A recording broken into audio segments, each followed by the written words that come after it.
This audio presentation of Neville Goddard's Creation Faith is brought to you by audioenlightenment.com. Copyright 2012, all rights reserved. Creation Faith. The mystery of creation is to be understood in terms of faith. So what is faith? It is the assurance of things hoped for, the conviction of things not seen with the mortal eye. Through faith we understand that the world was created by the Word of God. So what is seen was made out of things which do not appear. Many suppose that after creation all was solitude and chaos. That is the most pernicious idea that can enter the mind of man, for it robs the Bible of all sublimity and the nature of man who entertains that idea, a little grubbing worm outside of himself. Eternity exists and all things in eternity, independent of creation, which was an act of mercy. William Blake. All things exist, and the mystery of their creation must be understood in terms of faith. But faith does not give reality to that which is unseen. Faith is loyalty to the unseen reality. Only in this sense can the meaning of faith be understood. If you have a goal, although it is unseen, it already exists. Your normal mortal eye cannot see it, but by rearranging the structure of your mind you can see it clearly. If as the day follows one another, you remain loyal to this unseen reality, and your goal is reached, you will have discovered the mystery of creation. Eternity exists and all things in eternity independent of your creative act. You may continue to build only upon what your mortal eye sees, and perpetuate the same thing over and over again, remaining forever where you are. But if you know that all things exist, though unseen at the moment, and you have access to them through your imagination, you can rearrange the pattern of your thinking and change your world by remaining loyal to your unseen construction. And when it externalizes itself by kind of fact that you may share with others, then you will have found the secret of creation, which was an act of faith. The 11th chapter of the book of Hebrews tells fantastic stories of what the ancients performed, and they did everything. Beginning with Enoch, all of these characters are named, as well as their achievements. Then it is said, they received the promises, but not the promise. Having been promised that if they could believe it would come to pass, they believed and received the promises. But no one knew the fulfillment of the promises until it broke through in one. Then he knew that by the same act of faith he could leave this sphere and enter the heavenly one. God's promise has fulfilled itself in me. I have recorded it posterity as vividly and as accurately as I can in my book, Resurrection. You can read of my experiences and believe them or disbelieve them. It's up to you. Perhaps at the present time, you do not want to leave this sphere and enter the kingdom of heaven. Now, by faith we understand that the world was created by the Word of God, which is His power and wisdom called Christ. Any Christ other than He who is crucified, buried, and rises in you is false, and anyone who teaches of an outside Christ is a false teacher. Paul tells us, the mystery hidden from the ages, Christ in you is the hope of glory. Any hope you have of entering a glory that transcends all earthly power and wisdom is already in you, but hidden. Christ is the way, the pattern to follow for entrance into that glory. If everything exists, whether visible or invisible, then my father and mother, who have departed this world, exist, and would reveal in anything that I accomplish here. Although my mother left this world in 1941 and my father in 59, I can bring them into my mind's eye and hear them speak of their pride in their son. Believing that everything I can conceive is part of the structure of the universe, I can assume they are fully aware of my accomplishments, so I listen to their joy. Now, can I remain faithful to that scene? My faith is not going to give it reality, but my loyalty to the unseen reality will. I listen and remember what I heard, and in the tomorrows I continue to remember. Then, in its own appointed time, when that which I have faithful to externalize itself, I will have found the great secret of creation. God tells us how He did not create something out of nothing, for all things are. Then He calls a thing that is not now seen as though it were seen, and the unseen becomes seen. Romans 4:17. Instead of calling something out of nothing, you simply rearrange that which already is until it implies what you want. Then you remain loyal to that unseen reality. Faith contains a power which can link you to the world where you are eternal. Paul tells us to put our faith, not in the works of men, but in the power of God. and no earthly power, be it atomic, megatons of multi-megatons, can compare to that power. Can you conceive of being a power so great that if you desire, you can stop the world, that you can make it stand still and see it as dead, then release it and let the world continue to fulfill its so-called intentions? Could you deal with such a power by changing your intentions, thus causing the world to be reanimated and do the opposite? This is the power which will be yours when you know you are one with the body of love, called the everlasting Savior. Contemplate this thought. On this level you may achieve any objective, and prove to yourself the invisible states, when properly rearranged, will externalize what they imply, for the potency of every imaginal act is in its implication. Listen closely to your invisible thoughts. What do you hear? What are your words implying? That is their potency. What do you want? Name it and rearrange the structure of your mind to imply you no longer desire it, because you already have it.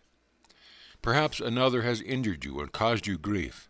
It doesn't matter what has been done. When you know this law, you can forgive anyone by rearranging the structure of your mind and set him free by imagining it never happened.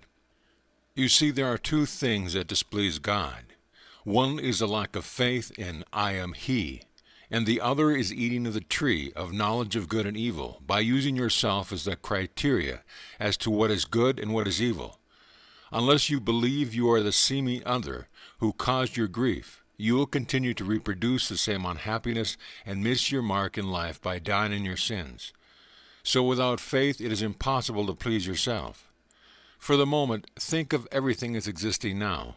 Although unseen by your mortal mind, your desire exists and can be seen in your imagination.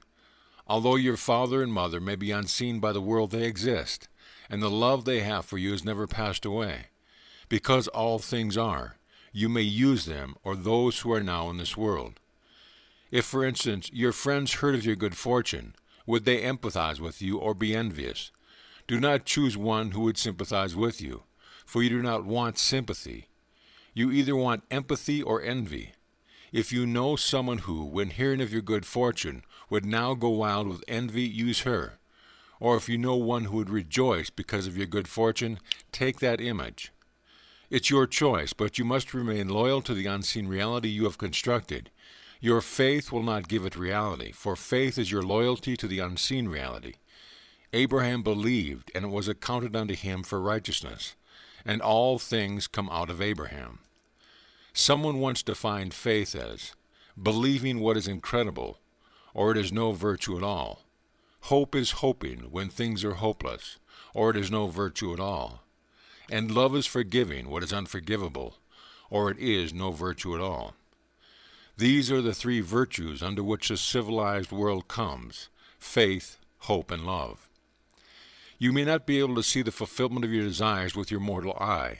Your senses and reason may deny their existence, but this is the way God created the world. You are invited to imitate Him as a dear child by remaining faithful to the unseen reality in your mind until it becomes seen in your world. And when it does, you will have proved God's law. Then that great moment will come when that which was promised in the beginning erupts, and the creative power you once knew to be restored, only magnified because of your journey into this world of death. All of the promises of God have found their yes in me. I remain with you now only to encourage you to move into an entirely different awareness. There is nothing here, however, to aid you concerning that world.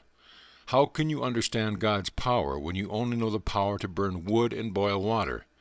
You are aware that a bomb can kill millions, yet you also know that the ones who created and dropped the bomb will die, just like the millions killed.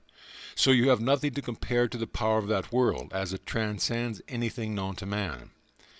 I have described the pattern for entrance into that world. It consists of a series of 4 mystical events, which, when experienced, frees the individual from this level and opens the door into the world of the promise. I have shared my experiences, yet men, believing I am Neville, who will die as everyone does here, do not believe they are the Messiah which is to come, so they turn a deaf ear in my direction. But I will continue to share my experience and leave them behind in my books, just as Paul did in the form of letters, and those who experienced the visions record the gospel. Those who wrote the Gospels knew what they had experienced, but man has misinterpreted the message. believing Jesus Christ is external to self, and not realizing he is God's creative power and wisdom. My visions have paralleled those recorded in the book of Luke. Luke does not claim that his experiences were chronologically accurate, but that he feels belief qualified to write the source material. I have told it chronologically, just as it happened to me. Now I tell you this, as persons differ, so will the experience. Two people here have had the birth. In one case there was no witness, therefore his witness is Scripture. In the other case the lady had 3 witnesses, 2 brothers and a friend she thinks of as a brother. So because we do differ in the kingdom, the visions will differ, but the pattern will remain the same. Even if you haven't had the experience, you can construct a scene that would imply Scripture has been fulfilled in you. Wouldn't it be wonderful if you could say to your closest friend or most bitter opponent, "There is no doubt in my mind that I have been born from above, for I have held that infant wrapped in swaddling clothes in my hands"? How would you feel if that were true? What scene would you construct? Remember, all things exist. Scripture exists, so use it to construct your scene. It is said that the 3 men were present at the birth. Church tradition claims that 3 kings were brothers, but friends may be used as witnesses, as the scene you are creating is for the purpose of implication, for therein contains the power. But one must lift a child and place him in your arms. Imagine and then watch the mystery of creation unfold in terms of faith, by remaining loyal to the unseen reality of that which already exists. Unto you is born this day a Savior, and the only Savior is Lord God. The infant wrapped in swaddling clothes is only a sign, given to tell you what I have told you is true. Imagine anything that would imply God's birth has already happened. Remain faithful to that scene, and when it happens, there will be no uncertainty on your part. Salvation history is over. We are not here to sow, for the fields are already white with harvest, because all things are, and the harvest is. You are not here to till the soil and plant the seed, but to reap that which you did not sow. If you know that faith is simply loyalty to unseen reality, you can construct a scene, remain loyal to it, and harvest it, for everything is already completed. God conceived the history of salvation, plotted it, and fulfilled it by becoming humanity. Believing that he already did accomplish his purpose, humanity is raised to enter the kingdom once more, and God's second coming has been fulfilled. But until individual man believes in his own wonderful human imagination, God remains imprisoned within him. If you do not harvest God's promise, it is only because you do not believe. Now I want to share a dream of a friend, as it contains a message for us all. Bear in mind that the dreamer is Protean, like the legendary god Proteus, who served Neptune and would assume any shape or form in his service.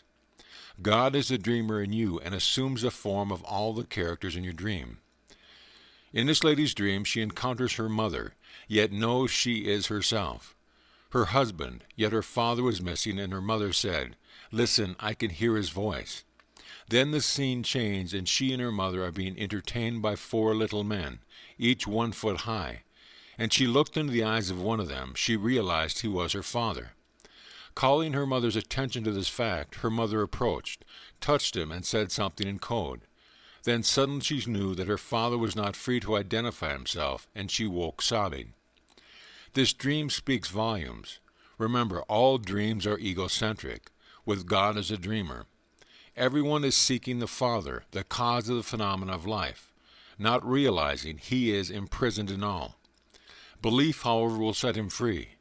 If you will imagine David standing before you and feel the father-son relationship, remain loyal to that scene, you will release your Heavenly Father.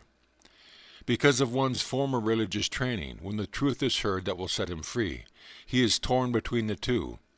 To think that one can come to hear my message, yet still believe in what the churches teaches, is like what someone once said to me. I have given up all belief in numerology and astrology, but the moon is passing Venus tonight, and because he is my second house, I know what to expect tomorrow. They have completely given up their belief, but the big but happens in all. This lady's vision was so clear. Her father, entertaining a group of 4, and not free to come forward and identify himself, is the 4-faced man Ezekiel speaks of. In his vision, every living creature had 4 faces. Beside each creature was a wheel, with wheels within, all moving in the same direction. This has been a perfect revelation to her, if she will accept it, telling her she is either for me or against me. Would that she be either hot or cold, believing my words or leaving, never to have anything to do with me again, rather than being lukewarm and remaining on the fence, warned by my words, but unwilling to put them to use in the form of belief. I have had people say, "I'll come hear you, you are interesting," but I know that in order to get ahead in life, I must know the right people and be at the right place at the right time. That is the reality to which I choose to anchor myself. This is what her wonderful vision disclosed to me. Another lady wrote, sharing a very long dream filled with scriptural symbology, the crystal clear water rising, logs cut to the height of men who were carrying them vertically, a dog with a human face, a piece of rope becoming animated and acting like a serpent, entangling the little dog. Each symbol was perfect, and when properly arranged reveals the mystery of salvation. The wood is a spinal cord upon which God is crucified as man. Caleb, the symbol of faith, wears a human face, dies only for a moment, for faith is destined to be freed. Another lady wrote saying, I woke laughing, hearing these words. It's so easy to know you are God. All you need to do is to expand. This is true. William Blake began his great poem, Jerusalem, on the 6th line saying, Awake, awake, O sleeper of the land of shadows, wake. Expand. I am in you and you in me. Mutual in love divine. Love's secret is expansion. Contract your senses and you see multitude. Expand them and you will see one man, one love. Dwell upon this great mystery of creation in terms of faith. All ministers, rabbis, and preachers teach faith. But faith in what? In little icons, a lighted candle? Our maid comes every Monday, and we always give her our used candles. This afternoon we gave her 2, which she will take to her church to light. She has faith in a discarded lighted candle. All of these things are on the outside. Faith in any power other than he who is within you is false, and anyone who teaches a power on the outside is a false teacher. Christ in you is your hope and glory, and there is no other power. The world was constructed in the mind's eye out of things unseen by the mortal eye and made alive by faith. Eternity exists in all things in eternity, independent of the creative act, which is the assumption of unseen reality and loyalty to its assemblage. In spite of denial by your senses and reason, if you will be faithful to your unseen assumption, it will externalize itself. That is how all worlds come into being, but men do not understand this. Structuring their world based on the evidence of their senses, they continue to perpetuate that which they do not desire. Knowing what you want, close your eyes and enter its fulfillment. Knowing that God is seeing what you are seeing, that he is hearing what you are saying, and what God sees and hears and remains loyal to, he externalizes. Now let us go into the silence.